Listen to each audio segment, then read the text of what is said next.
So I'm entertaining guests this week, so I'm going to cheap out and reuse an old script so I can focus on that. Also, I didn't notice that I have officially covered over 100 different animes.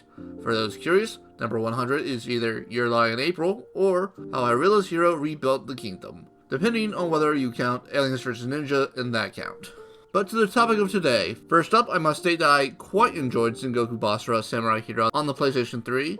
I enjoy the overtop antics and enjoy some of the wacky characters that weren't featured in the game. So I did have some expectations going into the series. Not much, since we Americans will never see another Sengoku Basara game localized, so I'll be basing most of my expectations off that one game. But the titles we will be looking at today are 2009 Sengoku Basara Samurai King, which covers 2 seasons and the movie from Production IG, as well as 2014 Sengoku Basara End of Judgment from Studio Telecom Animation Film. Here's some blanket info you need before I cover the series. If you couldn't tell, all the characters in the series are based on Sengoku era shoguns, but turned into Dynasty Warrior characters. This does romanticize these said shoguns, most of whom were not great people, so if that is an issue for you, then you won't like either of these series. Also, the shoguns all have mystical powers with no real source, so just roll with it. Additionally, since this is a short review, I'm not going to go over the history of these said shoguns, besides what is necessary to explain the plot, but let's get into it. So Season 1 covers the last few days of Oda Nobunaga's reign. The main characters are Date Masamune and Yukimura Sanada. Once an upstart shogun looking to take out the big wig like Kenshin or Shigen, and even the top dog Oda. The other is a disciple of Takeda Shinjin, which of course puts him in the path of Masamune, thus starting their in-story lifelong rivalry, where they totally occasionally bone each other. But given Oda, the ultimate demon lord, is using his minions to finally take over all of Japan, it is up to our duo and some side characters to team up and end the Demon King's reign. My issue is that Oda is boring. He's hyped out as this big final boss, but we barely get to see him in action. We're only told that he's super strong. We don't get to see a lot of action. The only action we do get early is that we get a small montage of his destruction, which features little fighting.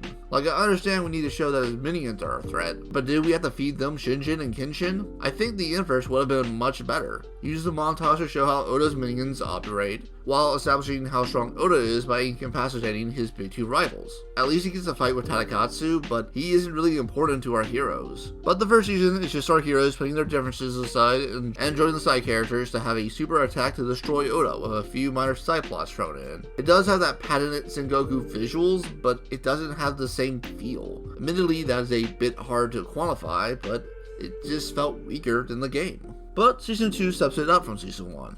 As 1, Hideyoshi is a much better villain. He has an actual backstory that links him to a known side character in the form of the wandering shogun Keiji. His minion focuses on Masamune's second-in-command, Kojiro, which connects our foes to establish heroes. Hideyoshi is also given time to flex his muscles, such as when he smashes my favorite character, Motochika. But we also get some secondary antagonists in the form of Mononari and Hishide. We get to see some growth in the sidecast as they team up to deal with the newest threat. It definitely better captures that Sengoku Basara feel. Again, look at the entire Hideyoshi versus Motochika fight for that, but the crazy reasons our side characters have to fight each other captures that level-to-level feel. The only big complaint I have is that the series goes very much off script and has Masamune in Hideyoshi instead of going for the historically correct Ieyasu, who is a established character by the way, but is a strict improvement over the first season. The movie, however, is nonsense. Has a strong start in establishing the cast and the reason why all our characters will come together for the obvious big brawl, while featuring all of the characters from the game, which I really like. But it all falls apart when they revive Oda as, once again, Oda's boring super demon, leading to a random Mitsunari face turn to return to the status quo. It does have that Sengoku Basara camp and visuals, but feels more like junk food than an actual meal. But now we shift studios as we enter Sengoku Basara Judges In. But this series abandons most of the overtop craziness to better convey the plot and have a stronger focus on characters, as our shoguns decide on what side of the conflict between Ieyasu and Mitsunari they will join, with a few different side plots thrown in, such as the surviving Mitsuhide trying to take over the battlefield, using Lady Oichi, which Keiji, a new character and another favorite of mine, Magiochi, try to suss out this plan,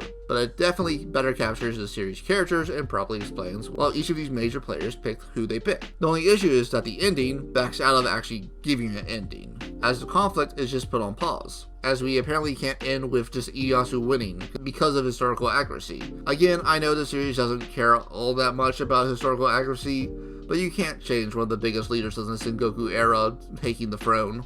But this version offers a different niche for the source material, which at least puts it on similar ground to the second season of Samurai King. I think if you combine the two, you could probably create the best adaptation of the source material, but I would probably recommend playing the game over the animes. But if you want actual ratings, Season 2 and Judgment's End are fine to good, Season 1 is a bit average, and the movie is bad unless you want something mindless.